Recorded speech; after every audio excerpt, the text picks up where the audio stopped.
E aí pessoal, tudo bem? Aqui para gravar a análise dessa última partida do dia de hoje, já barra dia de amanhã, que supostamente hoje já estreia a seleção brasileira, mas vamos falar de Estados Unidos 4, Paraguai 1, uma partida muito qualificada da seleção dos Estados Unidos que acima das expectativas, surpreendeu muito, né? Assim como surpreendeu muito negativamente a seleção do Paraguai, que tivemos ali até o momento do gol, né? Gol contra do Damián Bobadilla, jogador do São Paulo.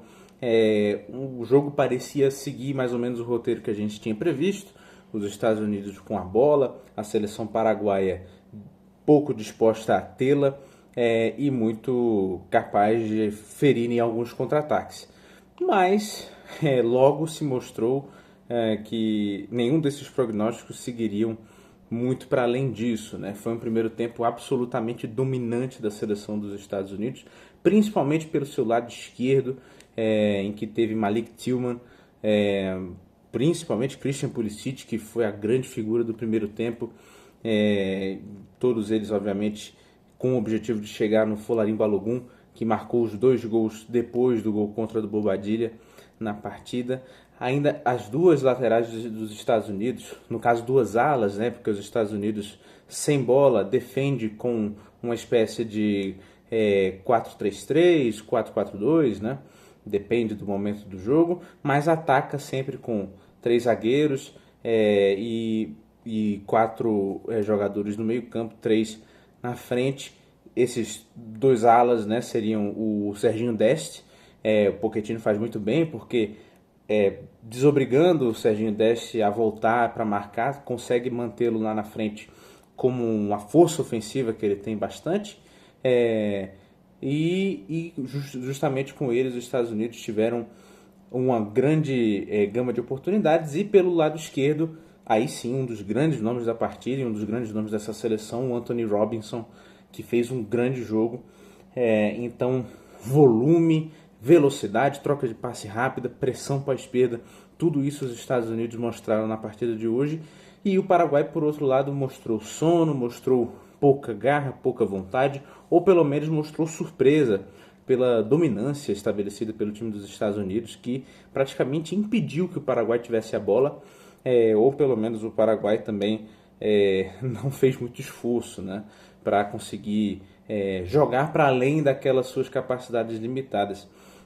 Acho que fez muito mal a seleção paraguaia não ter um jogador de ponta acelerada, um cara que fosse mais incisivo pelos lados do campo, para além do Enciso, né?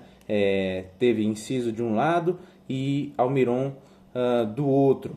O Almiron é um cara que é articulador, que hoje, mais velho, não tem a mesma capacidade de arranque que tem o Enciso, que esse sim foi um destaque até positivo da equipe do Paraguai.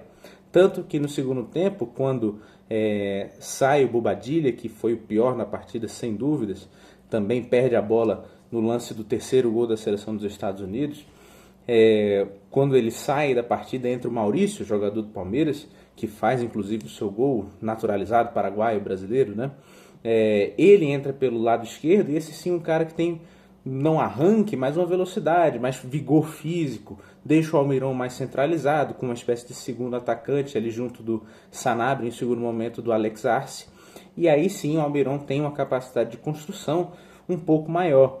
Ainda assim, no segundo tempo, que o Paraguai melhorou um pouco, conseguiu marcar o seu gol, a seleção dos Estados Unidos continuou sendo muito superior, principalmente de novo.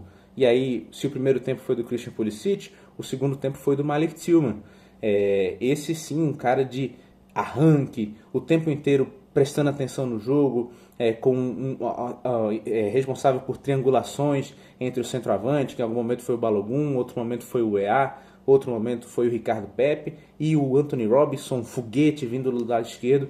É um time dos Estados Unidos que mostrou diversidade tática, inteligência em usar as principais valências dos seus jogadores, principalmente os 2 laterais, Serginho Dest e Robinson, e o McKennie, esqueci de mencionar o McKennie, jogando um pouco mais aberto pelo lado direito.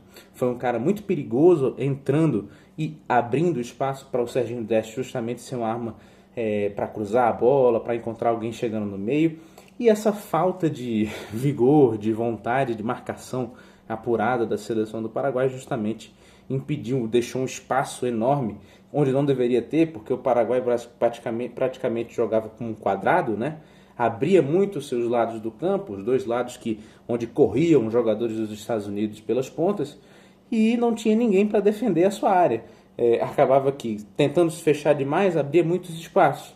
E aí, quando tentava conseguir alguma coisa, tentava contra-atacar, perdia a bola rapidamente e já estava completamente exposto. Então, para mim, o melhor jogador em campo, juntando primeiro e segundo tempo, foi o Malik Tillman. Menção honrosa para o Anthony Robinson, que também fez um jogo inteiro muito bom. O Weston McKennie também, e o Pulisic, que foi disparadamente o destaque do primeiro tempo. Folarin Balogun também, marcando 2 gols, nesse momento o artilheiro da Copa.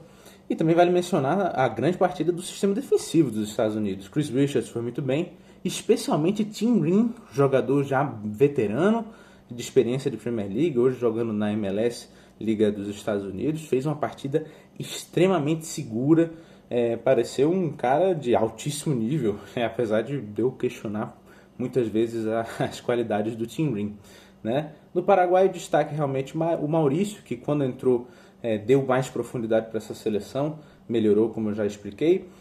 O Enciso também é o grande brilho de técnica que tem essa equipe. Do resto, muitos destaques negativos, né? Alderete, muito mal, Gustavo Gomes mal, os dois laterais sofrendo, tomando bola nas costas o tempo inteiro, sendo faltosos, o caso do Romulo Cáceres e do Júnior Alonso. Almiron muito apagado, Sanabria nem se fala.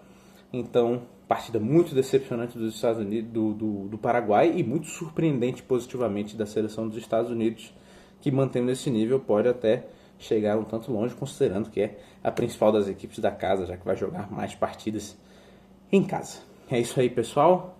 Vou atualizar a tabela do nosso bolão aí nos comentários. Amanhã nos vemos novamente.